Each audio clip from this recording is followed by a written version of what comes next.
গৌতম বুদ্ধের আশ্রমের মধ্যে। আপনি আমার ছেলেকে বাঁচিয়ে দিন, আপনার তো ক্ষমতা আছে। সেই সময় গৌতম বুদ্ধ তিনি কি বলেছেন, আমি তোমার ছেলেকে বাঁচাতে পারবো না। এই জগতে যে ছেলের মৃত্যু হয়, এই জগৎ থেকে যারা চলে যায় তারা কোনো কালে ঘুরে আসে না। সেই সময় বিধবা মেয়ে কি বলল, যদি তুমি আমার ছেলেকে না বাঁচাতে পারো তোমার আশ্রমে মাথা খুঁড়ে খুঁড়ে মারব। এই জগতে নারী হত্যা মহাপাপ। কুকুরকে মারলে যে পাপটি হয় তার চেয়ে বেশি পাপ হয় গরুকে মারলে। গরুর মধ্যে চেতন জ্ঞানটা বেশি দেখা যায়, গরু হত্যাকে বেশি পাপ বলা হয়। গরুকে মারলে যে পাপটি হয় মানুষকে মারলে তার চেয়ে কোটি গুণ পাপ বেশি হয়।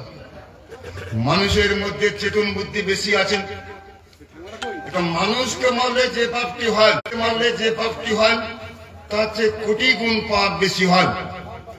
যদি একটা বৈষ্ণবকে মারা হয়, বৈষ্ণব হত্যার মহাপাপের কথা। এই জন্য শাস্ত্রগ্রন্থে ভালো করে উল্লেখ করে দিয়েছেন। আমরা ঠাকুর সেবা করতে যাচ্ছি, ঠাকুর সেবা করতে গিয়ে মনে করে কি পিতা মাতার সেবাটা বড়। সেই জন্য পঞ্চম বেদের নাম কি? পঞ্চম বেদের নাম হচ্ছে মহাভারত।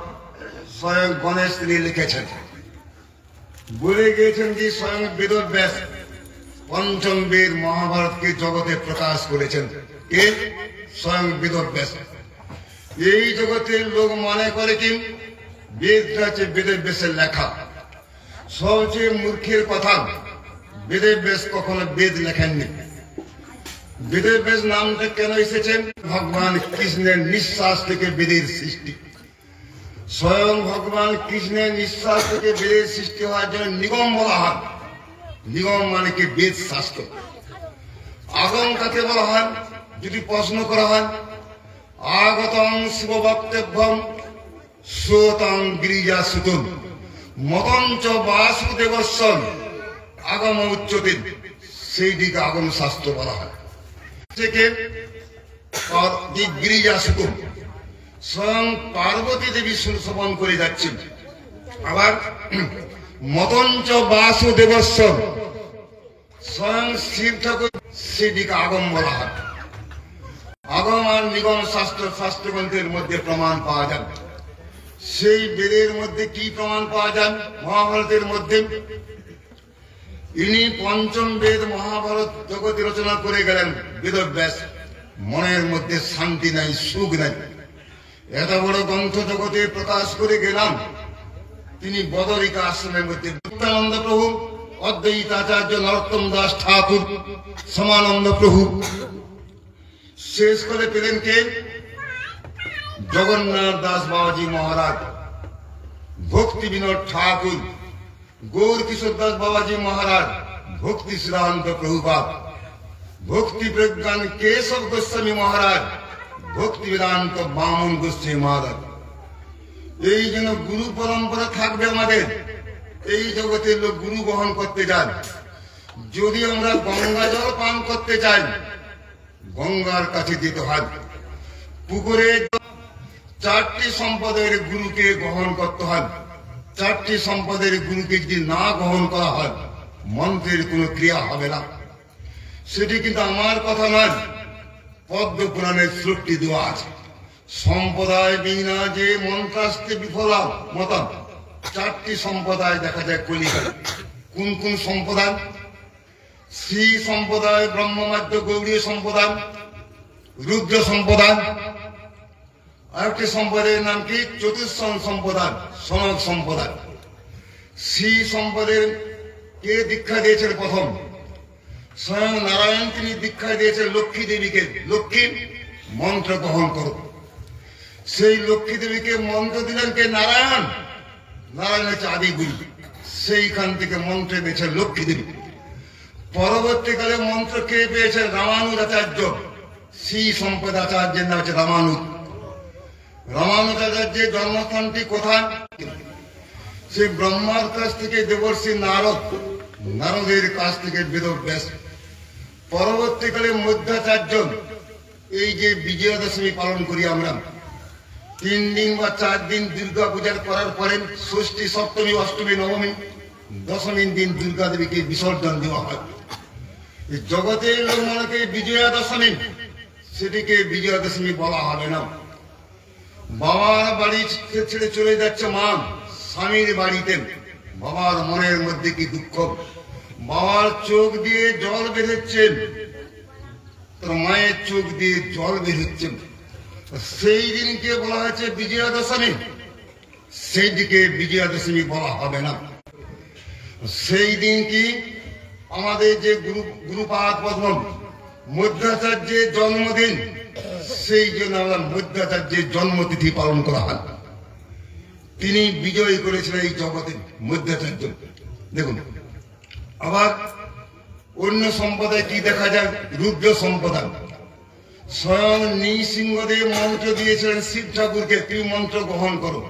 অনন্তদেব মন্ত্র দিয়েছিলেন শিব ঠাকুরকে। আদি গুরু ভগবান কৃষ্ণচন্দ্র নারায়ণ মূর্তি, তিনি শিবকে মন্ত্র দিলেন বিষ্ণু স্বামী সম্প্রদায়। যেই সম্প্রদায়ের আচার্যের নাম কি শিবর আচার্য। শিবর আচার্যের টিকা দেখা যায় গীতার মধ্যে, ভাগবতের মধ্যে শিবর আচার্যের টিকা দেখা যায়। চৈতন্য মহাপ্রভু যখন পুরীতে ছিলেন, সিদ্ধর স্বামী যিনি না মানেন বেশ্যার মধ্যে গণিত, সিদ্ধর স্বামীকে যিনি না মানবেন তাকে বেশ্যার মধ্যে গণন করা হবে। আমাদের গৌড়ীয় বৈষ্ণবগণের শ্রেষ্ঠ আচার্যের নাম কি সিদ্ধর আচার্য। তিনি কোন সম্প্রদায়ের, বিষ্ণু স্বামী সম্প্রদায়, রুদ্র সম্প্রদায়ের আচার্য। আরেকটি সম্প্রদায়ের নাম কি নিম্বাদিত্য। নিম্বাদিত্য জন্মস্থান কোথায়, দক্ষিণ ভারতে। 4 জন আচার্যের জন্মস্থান দক্ষিণ ভারতে। আমরা যখন দক্ষিণ ভারত পরিক্রমা করতে যাই, সেই সময় দেখা যায় কি মধ্যাচার্যের জন্মস্থান দর্শন করতে যাই আমরা, উড়ুপি।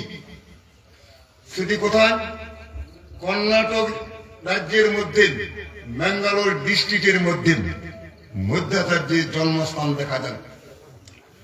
এই জন্য যেখানে মহাকুম্ভ মেলা হচ্ছে বর্তমানে 144 বছর পরে, যেই এলাহাবাদের মধ্যে মহাকুম্ভ হচ্ছে, সেইখানে গঙ্গা দেবী উপস্থিত। এলাহাবাদ থেকে কোথায় চলে গেলেন, কাশিতে চলে গেলেন। সেই কাশি থেকে চলে গেলেন কোথায়, নবদ্বীপ ধামে চলে গেলেন গঙ্গা দেবী। সেইখান থেকে গঙ্গা সাগর একটা গ্রামকে ডুবিয়ে, একটা গ্রামকে ডুবিয়ে, একটা গ্রামকে ডুবিয়ে সেই গঙ্গা নদী এসেছে, উড়ে বসেন নাই। এই জগতে যে পুকুরের জলটা দেখা যায় সীমাবদ্ধ জল, পরম্পরা নাই। নদীর মধ্যে যে জল যুগে দেখা যায় সীমাবদ্ধ জল, গঙ্গা নদী কিন্তু সীমাবদ্ধের মধ্যে বর্তমান কলা আছে। ভালো করে খয়ের সঙ্গে দই মাখিয়ে, কলা মাখিয়ে ছেলের সঙ্গে খাবো, বউয়ের সঙ্গে খাবো। কৃষ্ণকে কোনো কালে দিব না, কৃষ্ণকে ফাঁকি দিয়ে সবকিছু খাবো। সঙ্গে সঙ্গে দমকা বাতাসে খইগুলো মাটির মধ্যে পড়ে গেল। যেই খইগুলো আমি খেতে পাবো না, সেই খইগুলোকে গোবিন্দ, খইগুলো তুমি খাও, গোবিন্দ তুমি খইগুলো খাও। গোবিন্দকে সেই খইগুলোকে দান করা হয়। যেই খইগুলো মাটির মধ্যে পড়ে গেছে, ওই খইগুলো যদি মাটির মধ্যে না পড়তো, কোনো কালে গোবিন্দকে দিতাম কি আমি? গোবিন্দকে কোনো কালে দিতাম না। ঘরে ভালো করে দই দিয়ে খেতে, নিজেই খেতাম, স্ত্রীকে খাওয়াতাম, ছেলেকে খাওয়াতাম। এটিকে কয়েকদিন ঘুমানোর পরে কাঠটা মড়মড় করে ভেঙে গেল। খাটটা জামাই তখন চিন্তা করলে যে সংসারটা অনিত্য, স্ত্রী অনিত্য, খাটটা অনিত্য, সবকিছু অনিত্য। তার চেয়ে কাজ করি, খাট যেহেতু ভেঙে গেছে বিরাগ্য বলা হবে না। খাটটা যদি না ভাঙত, ও কোনো কালে মাটির মধ্যে শয়ন করত না। খাটটা ভেঙে যাওয়ার সঙ্গে সঙ্গে মাটির মধ্যে শয়ন করতে যাচ্ছে। সাহায্যে ভগবানকে পাওয়া যাবে না। এই জগতে দেখা যায় কি জনসেবা করো, জনসেবা করো। বন্যা হওয়ার সঙ্গে সঙ্গে রিলিফ ফান্ড নিয়ে যাচ্ছেন। ভূমিকম্প হওয়ার সঙ্গে সঙ্গে, লাটুরের মধ্যে ভূমিকম্প হয়েছিল, ভুজের মধ্যে ভূমিকম্প হয়েছিল, কত লোক মারা গিয়েছিল। সেইখানে রিলিফ ফান্ড নিয়ে যাচ্ছে, জনসেবা করতে যাচ্ছেন। এই দিকে নিত্য ধর্ম বলা হবে না। যার জন্য চালটি নিয়ে গেলাম, কতদিন খাওয়াবো লোকটাকে? যে লোকটা বেঁচে গেল সে কি চিরকাল বেঁচে থাকবেন? তার তো মৃত্যু অনিবার্য। আজ হোক, কাল হোক, 1000 বছর পরে হোক, সেই ব্যক্তি এই জগৎ থেকে চলে যাবেন। কর্ম করো। এই যে তুলসী গাছটা দেখা যায় চোখের সামনে, সেই তুলসী গাছের মধ্যে 3 জন ব্যক্তি জল দিচ্ছে। 3 জন ব্যক্তি যখন জল দিয়ে যাচ্ছে, 3 জন ব্যক্তির ফল কিন্তু একই হবে না। দেখুন, এই জগতের বিচারধারা কি আছে? সব রক্তই সমান। শিরা যখন কেটে দেওয়া হয়, শিরার মধ্যে কি রক্তটি থাকে যদি প্রশ্ন করা হয়? শিরার মধ্যে থাকে দূষিত রক্ত, কালো কালো রক্ত বের হয়। শুদ্ধ রক্তটা কার মধ্যে থাকে? ধমনীর মধ্যে, আটারি। ওই আটারির মধ্যে থাকে শুদ্ধ রক্ত। সেই রক্ত প্রবাহিত হয়ে হৃৎপিণ্ডে যায়, হার্টের মধ্যে যায়। হসপিটালে ভর্তি আছে আমি। ডাক্তারবাবুর অপারেশন করতে হবে, এ প্লাস রক্তটি নিয়ে এসো। সেই ক্ষেত্রে যে বি প্লাস রক্ত দেওয়া হয়, রোগীর মৃত্যু নিবার্জন। যে ক্ষেত্রে এ প্লাস রক্তটি প্রয়োজন হয়, সেই ক্ষেত্রে এ প্লাস রক্ত দিতে হয়। সেই ক্ষেত্রে বি মাইনাস রক্ত দেওয়া হয়, রোগী কোনো কালে বাঁচবে না। কেন বাঁচবে না? সব রক্তকে কোনো কালে সমান বলা হবে না। শাস্ত্রগ্রন্থে এইটি বলা আছে। এই যে কৃষ্ণ ভজন করতে এসেছি আমরা, এই জন্য খট্টভঙ্গে যে ভূমিসজ্জা, সেটি ভালো করে মনে রাখতে হবে। যখন আমাদের খাটটি ছিল, তখন যদি মাটির মধ্যে শয়ন করতে পারতাম, এটিকে বৈরাগ্য বলা হয়।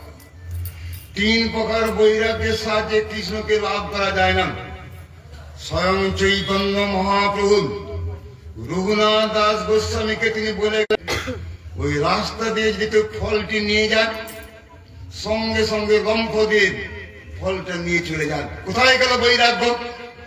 গাছের মধ্যে চুপচাপ তিনি বসে আছেন, দেখো আমি আমার লোভ নাই, ফলটা নিয়ে যাওয়ার সঙ্গে সঙ্গে বৈরাগ্য ঘুচে যান। এটিকে বৈরাগ্য বলা হবে না, এটাকে ফলগু বৈরাগ্য বলা হয়। ভক্তিবিনোদ ঠাকুর তিনি বলে গেলেন একটা বৈরাগ্যের নাম কি? ফলগু বৈরাগ্য। যারা গয়াতে পিণ্ড দিতে যান দেখবেন ফলগু নদী দেখা যায়। সেই ফলগু নদীর জল কিন্তু মাটির উপরে নাই, মাটির নিচ দিয়ে প্রবাহিত হয়। মাটি খুঁড়ে দেওয়ার সঙ্গে সঙ্গে তখন জল বের হয়। হৃদয়ের মধ্যে ইতর তৃষ্ণা, হৃদয়ের মধ্যে ভোগের তৃষ্ণা, সবকিছু দেখা যায়, সুযোগ পেলেই বের হয়ে যায়।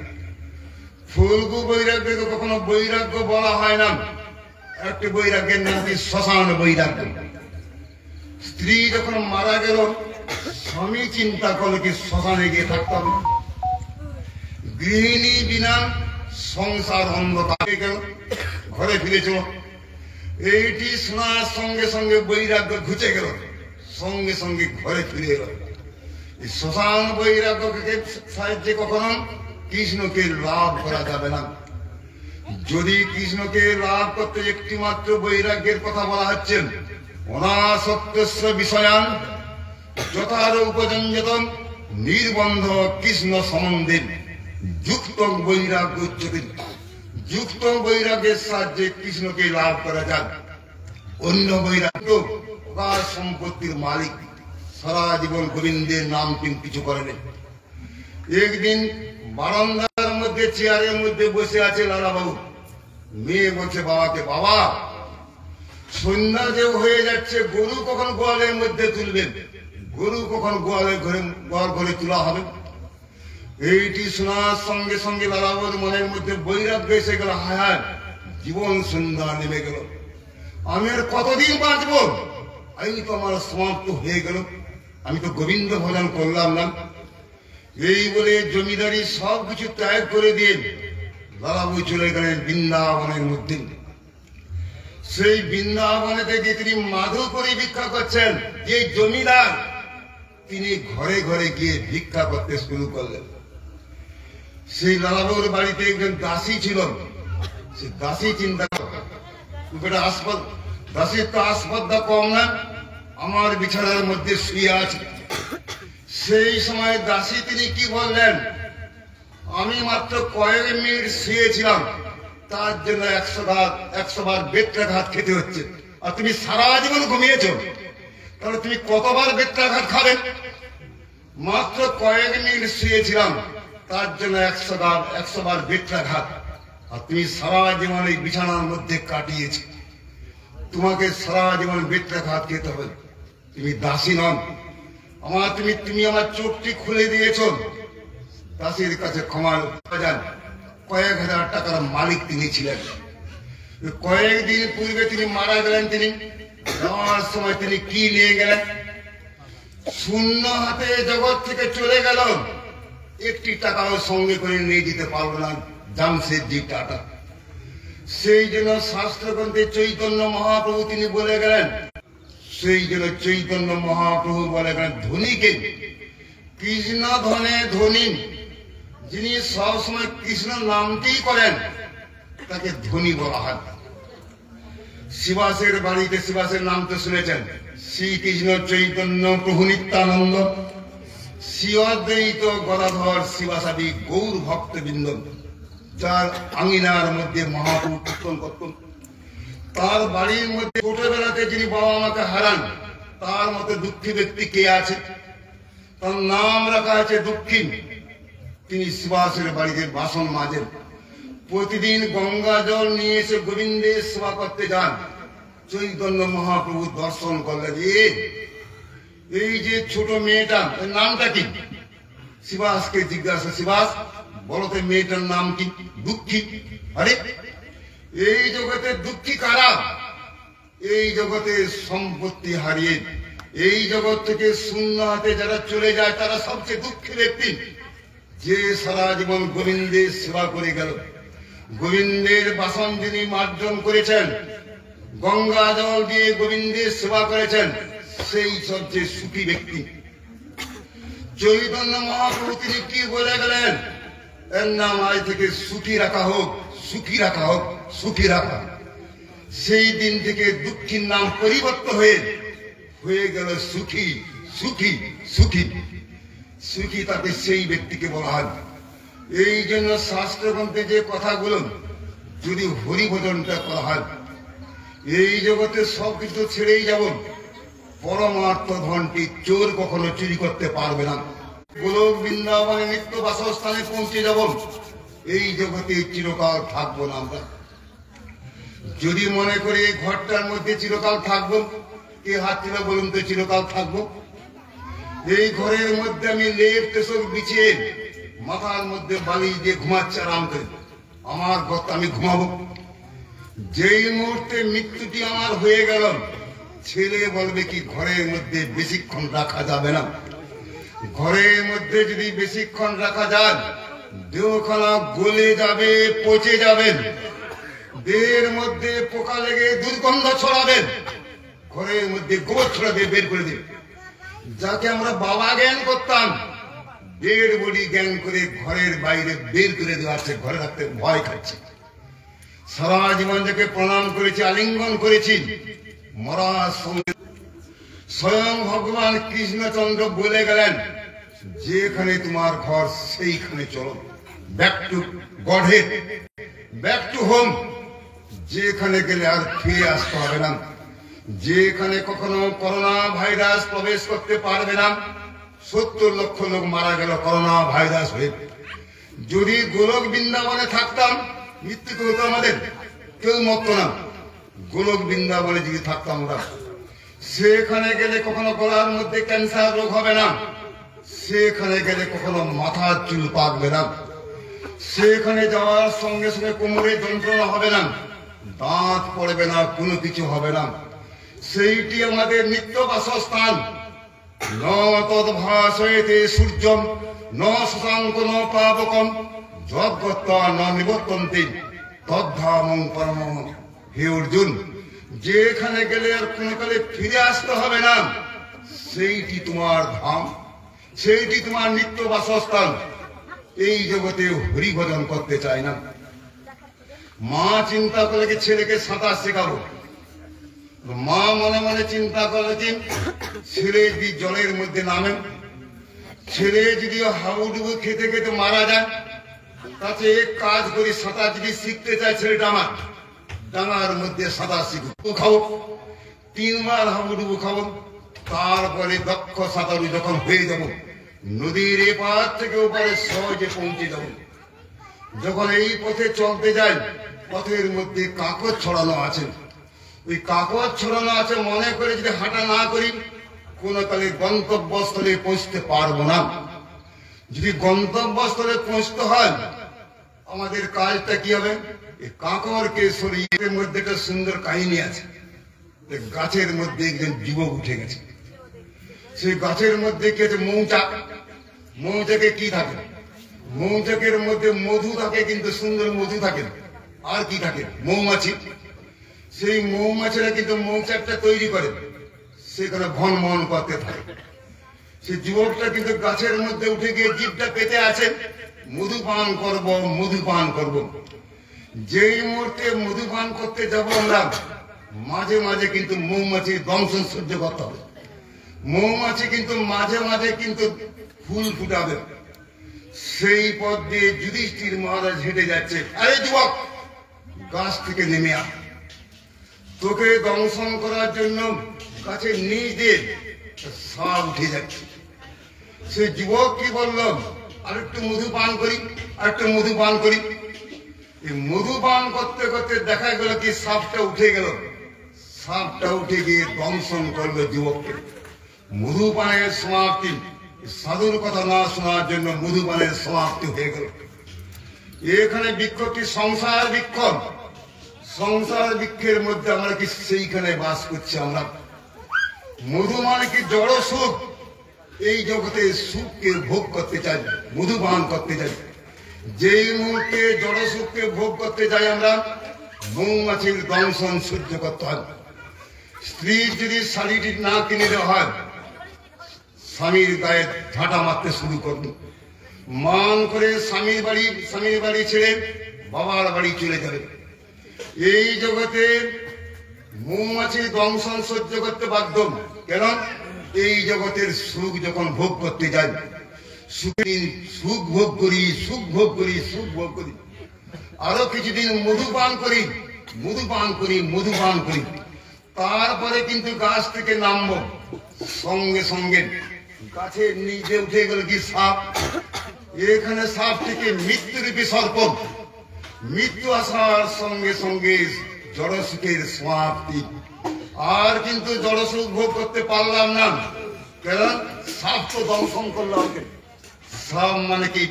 মৃত্যুরূপী সর্প দংশন করলো। মধু পানের সমাপ্তি হয়ে যায়। এই জন্য শাস্ত্রগ্রন্থে উল্লেখ করেছেন, এই জগতের সুখের পরিবর্তে অশোক ভয়। যার পাদ পদ্মকে আশ্রয় করলেন, সবচেয়ে বেশি সুখ পাওয়া যায়। গৌতম বুদ্ধের কাছে যে বিধবা গিয়েছেন, যদি তুমি আমার ছেলেকে না বাঁচাও, তোমার আশ্রমের মধ্যে মাথা খুঁড়ে খুঁড়ে মরবো আমি। নারী হত্যা মহাপাপ। গৌতম বুদ্ধ মহা সমস্যায় পড়ে গেলেন। তুমি এক কাজ করো, তোমার ছেলেকে আমি বাঁচিয়ে দিব। একটি শর্ত আছে। কি শর্ত? যে গৃহের মধ্যে কখনো মৃত্যু প্রবেশ করে নাই, সেই ঘর থেকে এক মুষ্টি সরিষা চেয়ে নিয়ে এসো।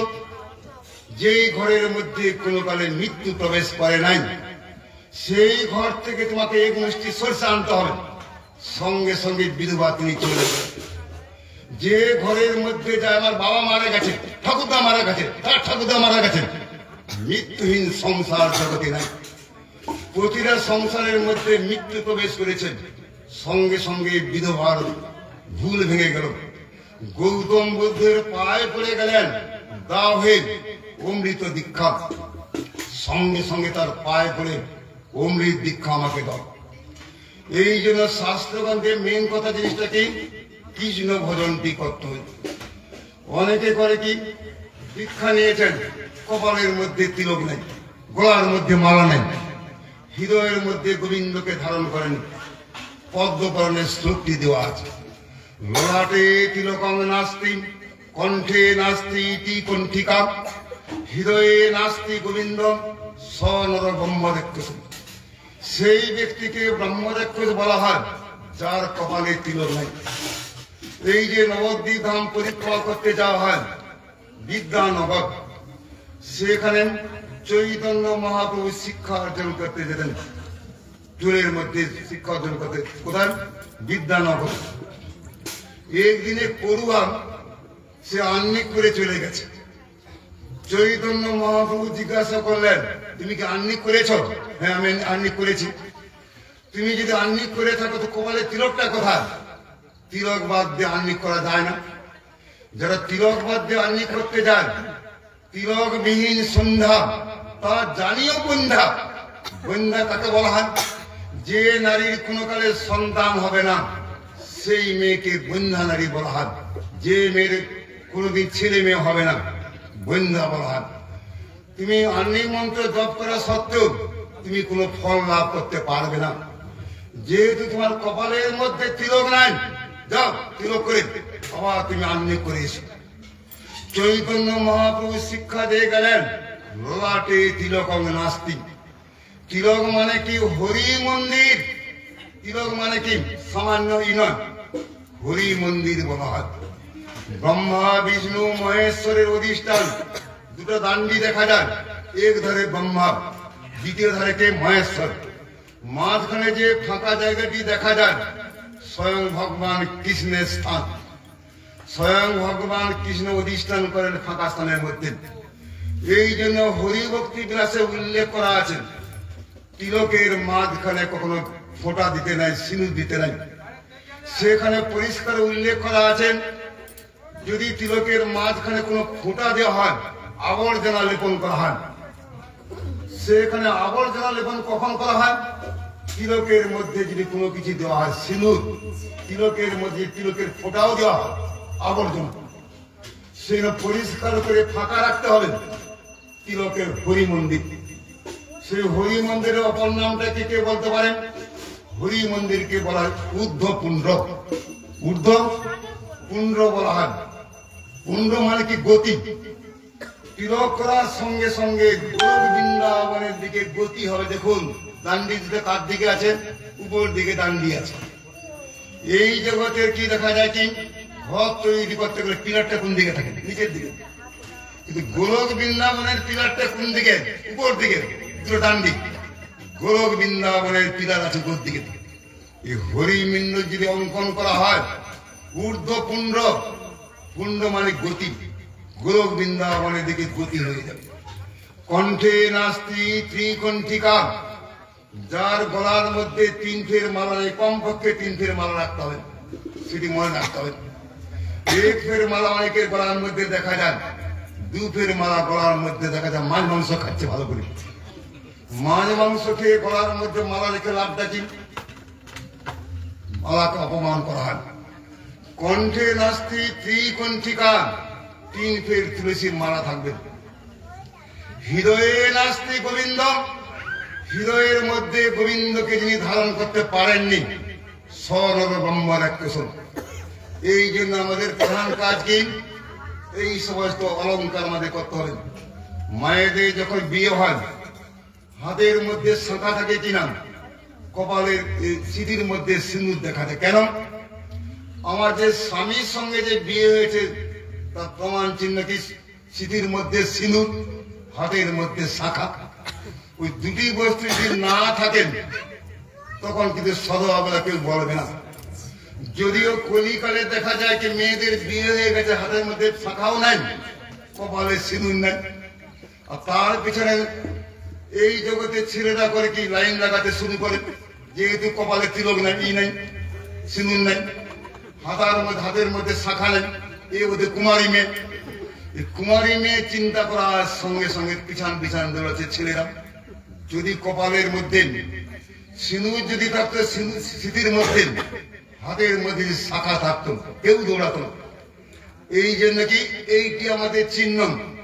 পারমার্থিক জগতের চিহ্ন আছে কপালে তিলক, গলার মধ্যে মালা থাকবে আমাদের।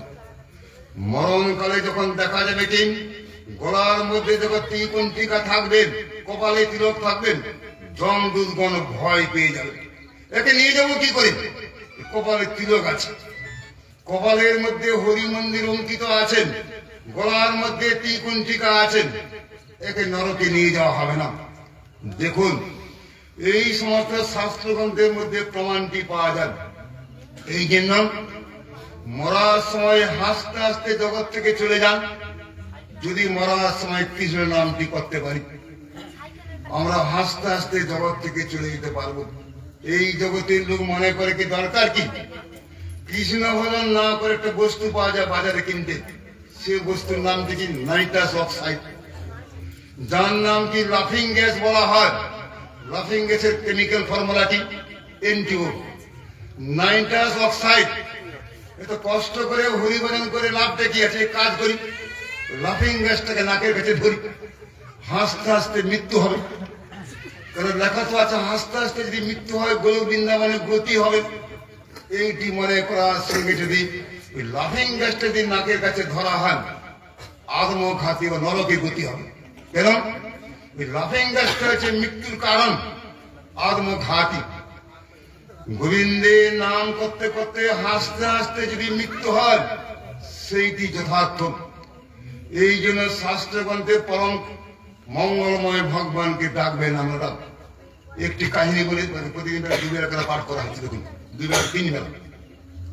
আজকে সকালে একবার পাঠ করলাম, দুপুরে পাঠ ওখানে করলাম, আর এখন এটি কাহিনী বলে শেষ করে দিচ্ছে। দেখুন মঙ্গলময় ভগবান। এই যে অনেকে বলে কি কালী মার কাছে বলি দিতে হয়। দুর্গা পূজা কে করেছেন জানেন তো? বসন্তকালে দুর্গা পূজা কে করেছিল? কে? রাজা সুরথ। আর কে করেছিল? সমাধি বৈশ্য। দুইজনের নাম পাওয়া যায়, সমাধি বৈশ্য। দ্বিতীয় ব্যক্তির নাম কি? রাজা সুরথ। তিনি কালীমার কাছে লক্ষ ছাগ বলি দিয়েছিল। সে জানতে কি কালীমার কাছে বলি দিতে হয়। কালীমার কাছে যদি বলিটি দেওয়া হয় কালীমা খুব সুখী হয়। এইটি মনে করার সঙ্গে সঙ্গে একটা বলি দেয়নি, কিন্তু লক্ষ ছাগ বলি দিয়েছে রাজা সুরথ। রাজা সুরথের যখন মৃত্যু আসন্ন, লক্ষ ছাগ লক্ষ খড়গ তুলে নিয়েছে, গলা কাটবো। আমরা কি দোষ করেছিলাম? আমরা তো জগতে বাঁচতে চেয়েছিলাম, আমাদের গলা কেটেছে কে? রাজা সুরথ। ওর কিন্তু আমরা গলা কাটবো লক্ষ খড়গ দিয়ে। ও তো একটা খড়গ দিয়ে গলা কেটেছিল, লক্ষ খড়গ নিয়েছে গলা কাটার জন্য। সেই সময় রাজা সুরথ তিনি বিপদে পড়ে গেলেন কালী মার কাছে। মা, আমি জানতাম কি তোমার কাছে বলি দিতে হয়। সেই সময় কালী মা তিনি কি বলেছেন? শাস্ত্রগ্রন্থে যে বলির কথা দেওয়া আছে, বলি মানে কি? তোমার মধ্যে হিংসা, তোমার মধ্যে যে মাৎসর্য দেখা যায়, সেইগুলোকে তুমি বলি দাও। সেইগুলোকে বলি দেওয়ার পরিবর্তে নিজের ইন্দ্রিয় তৃপ্তির জন্য যদি কালীমার কাছে ছাগলের গলাটা না কাটা হয়, মাংস খেতে পাবো না। মাংস খাওয়ার জন্য তুমি করলে কি কালীমার কাছে বলি দিয়ে মাংস খাচ্ছ? হিংসাকে বলি দিতে বলেছেন। এই জন্য আমাদের প্রধান কাজ কি? কৃষ্ণ ভজন করো।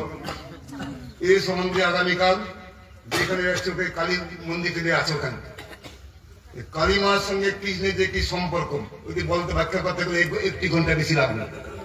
ওই আগামীকাল ওইখানে ব্যাখ্যা করা হবে, মথুরাপুর না কোন জায়গায়। দেখুন এগুলো একটা কাহিনী বলে শেষ করে দিচ্ছে। দেখুন এক রাজ্যের মধ্যে এক মন্ত্রী বাস করত।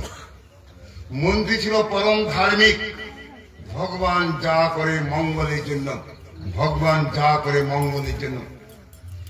একদিন মন্ত্রী মশাই রাজার সঙ্গে বনের মধ্যে শিকার করতে গিয়েছেন।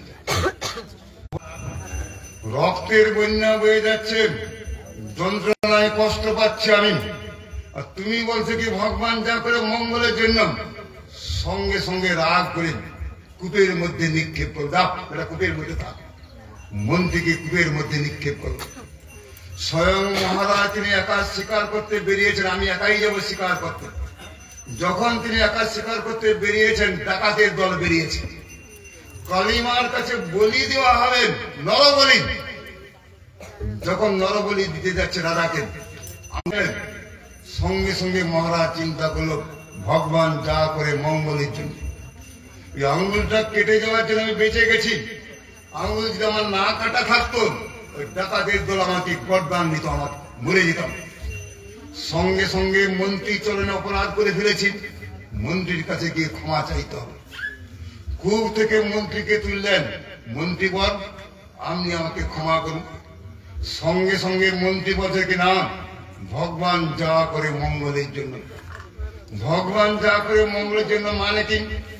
তুমি যদি কূপের মধ্যে আমাকে নিক্ষেপ না করতেন, ডাকাতের দল তো আমাকে নিয়ে যেত। আমার কি আঙুল কাটা ছিল? আমার তো কোনো কাটাই ছিল না। ওই ডাকাতের দল আমাকে বলি দিত। তোমার আঙুল কাটার জন্য তুমি বেঁচে গেছো, কূপের মধ্যে নিক্ষেপ করার জন্য আমি বেঁচে গেছি। মঙ্গলময় ভগবানের সবকিছু মঙ্গল। আমরা মনে করি কি স্বামী মারছে সে মারছে, সেটি নয়। যদি লোকগঞ্জনার ভয়ে শিবার্ষ ভানবী দেবী তিনি কখনো কৃষ্ণ সেবা পরিত্যাগ করেন না। প্রভুপাদের কথা, এ জগতে লোক গঞ্জনা দিবেন, ধিক্কার দিবেন, বাধা দিবেন, তার জন্য কৃষ্ণ ভজন কোন কালে ছাড়বো না, প্রাণ যায় যাবে। সেদিকে দৃঢ়তা বলা হয়। দৃঢ়তা বাদ দিয়ে কৃষ্ণ ভজন কারো হবে না। যদি আমাদের মধ্যে দৃঢ়তা না থাকেন, কৃষ্ণ ভজন কি করব কি করে? সে দৃঢ়তা কখন হয়? বলরাম প্রভু যখন কৃপা হয়। বলরাম প্রভুর শক্তিতে, গুরুদেবের শক্তিতে আমরা দাঁড়াতে পারি। শক্তিহীন বলহীন ব্যক্তি কখনো দাঁড়াতে পারবে না। বলহীন ব্যক্তি কাকে বলা হয়? যার প্রতি গুরু বৈষ্ণবগণের কৃপা হয় নাই, বলরাম প্রভুর কৃপা হয় নাই, তিনি শক্তিহীন, সে কখনো দাঁড়াতে পারবে না। সেই জন্য আমাদের প্রধান কাজকে গুরু বৈষ্ণবগণের কৃপা লাভ করে হরিভজনের প্রতি অগ্রসর হবো আমরা। অনেকক্ষণ প্রায় 1 ঘন্টা হয়ে গেল, দেখতে দেখতে 1 ঘন্টা কেটে যায়। কালকে দু জায়গায় যাবো, পরশু দিন যাবো কোথায়, কালকে বিকালে যাবো পাদপীঠে, ওইখানে লোকটা বেশি হয় পাদপীঠে। আর আমার এই দক্ষিণবঙ্গের মধ্যে সবচেয়ে বেশি লোক হয় ভটুগঞ্জ।